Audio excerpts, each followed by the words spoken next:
romantics that we are, that there's someone for everyone, and that all you have to do is just really go out there, and eventually you'll find, the right person for you.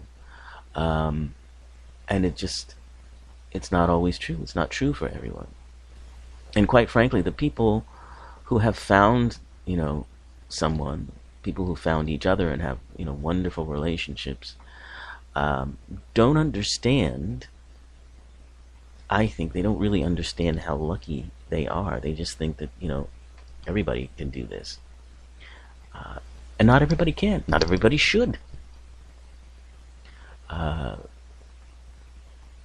there's value to being, aloneness, but in our aloneness. But, like I say, some of these couples are kind of obtuse in a way, in not understanding that the incredible luck that they've had in finding each other. They, I mean, just think about what it takes to, and if you've been through dates and relationships, you know what that's like. Uh, to find that person at the right moment, at the right time in their life, uh, to connect with that person, to have them connect with you and feel the same way about you. I mean, that's huge right there. To have that level of luck, and then to be able to build a relationship or a life together. Um, those are things I think they take for granted because they are not easy. Uh, and there's a lot of, well, I might call it luck, but might also be something else, uh, you know, including maybe destiny or something like that. But something that brings two people together. So it's not as easy as they sometimes delude themselves into thinking. And then, of course, there are those couples who are together because they want to be couples, but not all the time. Sometimes it's more a thing where they don't think they can be alone successfully. And so some people couple just because they need to be in couples, and not particularly because they are in a relationship that matters to them and is powerful to them. Uh, so, okay, I'm going to talk about isolated people and a couple of studies on that. First, are Americans becoming more and more isolated? And this is a claim that went viral. Uh, about there was sort of a media panic, and this happened around 2006. Uh, that broke out over a report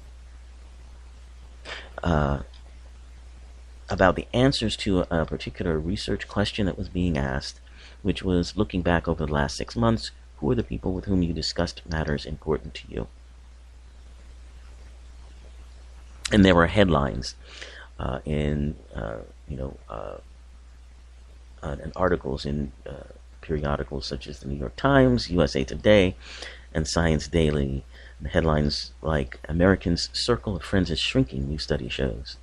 The lonely American just got a little bit lonelier. That one's from the New York Times. And study: 25% of Americans have no one to confide in. 25% of Americans. And this ignited a panic uh, among the media, for instance. And this study had just been published, um, and the data was collected in 2004 and was being compared to answers from a very similar survey that they had done in 1985. And their findings appeared to show that Americans had become dramatically more isolated over the course of the 2 decades. In 1985, 10% answered no one to the first question.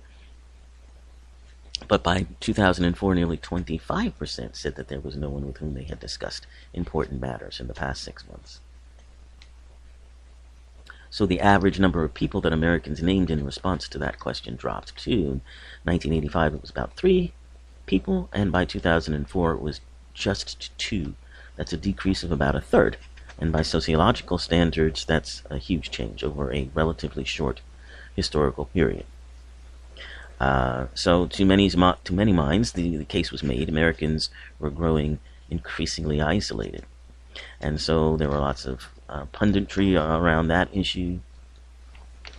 And by the way, the second question in that survey was, how many friends outside of your household do you have that you see or speak to at least once a week?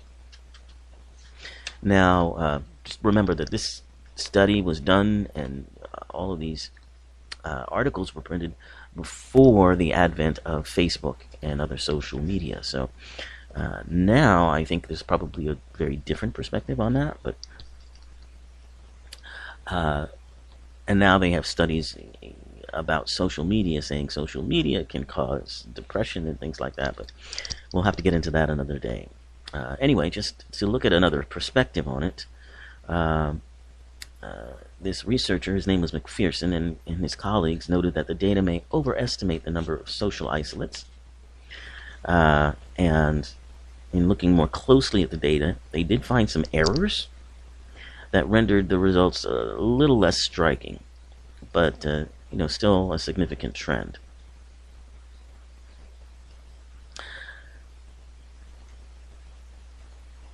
So it's interesting to look at that data, and as I say, the social media boom probably had a lot to do with this sense of isolation changing. So I think they really would have to do another study now and kind of throw this one out, because we have a whole new world we're dealing with. So in looking at the results,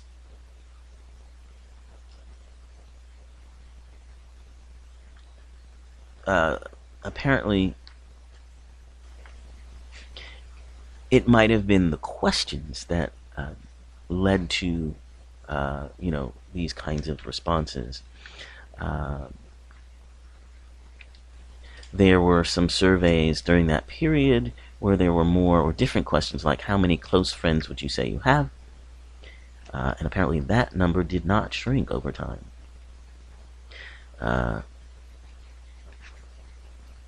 So the second question, how many friends outside of your household do you have that you see or speak to at least once a week?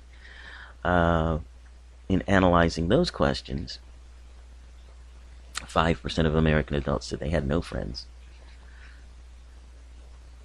And the friendship study authors also computed the median number of friends and found it was either 5 or 6. And the average number of friends contacted face-to-face and by phone was substantial early in the decade, and it continued to be substantial. The number of friendships did not decline. Rather, it increased on average between 2000 and 2007, and increased the most for heavy internet users. See, there you go. So now we really need to have a study, now that Facebook is, such a ubiquitous part of our lives. We need to have another study. Apparently, media panics about social isolation are nothing new. One researcher named Putnam looked back nostalgically from the 1990s to the 1960s and argued that Americans were bowling alone because television watching was keeping people from community involvement. Yeah, it's always something. When I was a kid, that was a big worry that TV was causing us to be weirdos and loners and warping our minds. Now it's video games. But there's always that story. In the 1960s, another couple of researchers there, Stein and Nisbet, looked back to the 30s and mourned the decline of social connectivity. But in the 30s, another researcher looked to the pre-urban America of the, early 1900s and worried about the loss of social connectivity in transitory urban life. So, there's obviously lonely people out there, that's for sure. but perhaps we shouldn't overestimate it. And perhaps we should also understand that people who are alone may not feel lonely, and that those are two very different things. So, like isolated people who are not lonely and connected people who are was looked at in a 20-year study. Because one of the biggest misconceptions about loneliness is that people who are isolated, according to some objective measure, for example, they live alone, they must be lonely. The converse produces its own common misunderstanding that if you are connected to others in some objective way, if you're married and live with your spouse, then you are probably not lonely. Statistically, isolation and loneliness are not perfectly correlated, apparently, from the research, particularly from these researchers from Wales. And these guys studied 500 people from a rural community in Wales, 65 years old, and more, and studied them for 20 years, and interviewed them in their homes every 4 years, and asked standard questions about isolation and loneliness, as well as other open-ended questions about their lives. Now, this study again started in 1979, and by 1999, 20 years later, there were only 47 people who were still alive and not living in an institution. So that small sample size should be kept in mind. But to be considered socially isolated, their criteria for social isolation had to be more than one of these following issues: lives alone, never goes out of the house, has no close relatives, never visits anyone, has no contact with neighbors, is alone for more than 9 hours a day. So you had to have at least two of those going on in order to be considered isolated. Two others here. Has no telephone, and the nearest neighbor is more than 50 yards away out of earshot.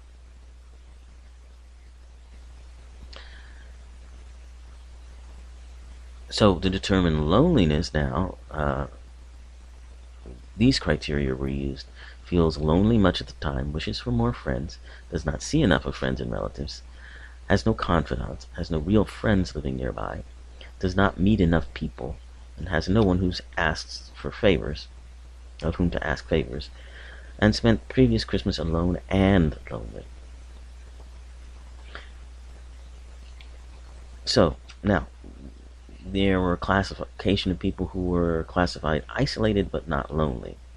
They enjoyed their own company, they tended to be quiet or reserved, they had satisfying relationships with friends and or neighbors, or they always stayed to themselves.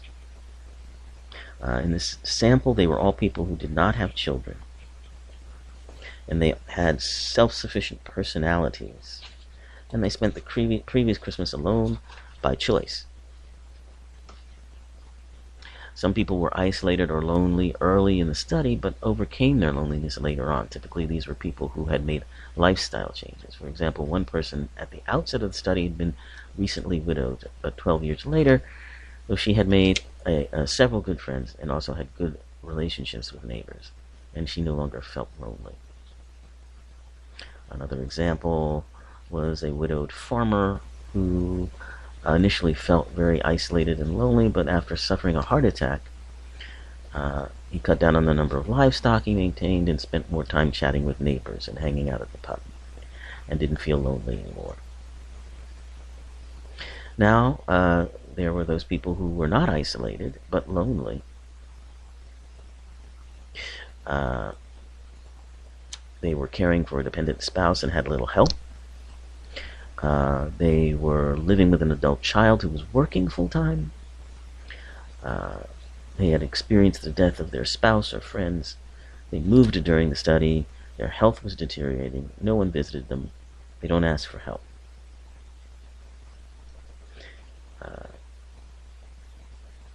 So after presenting the findings, these researchers went on to say, it would be wrong to assume that solitude should always be a target for intervention and change.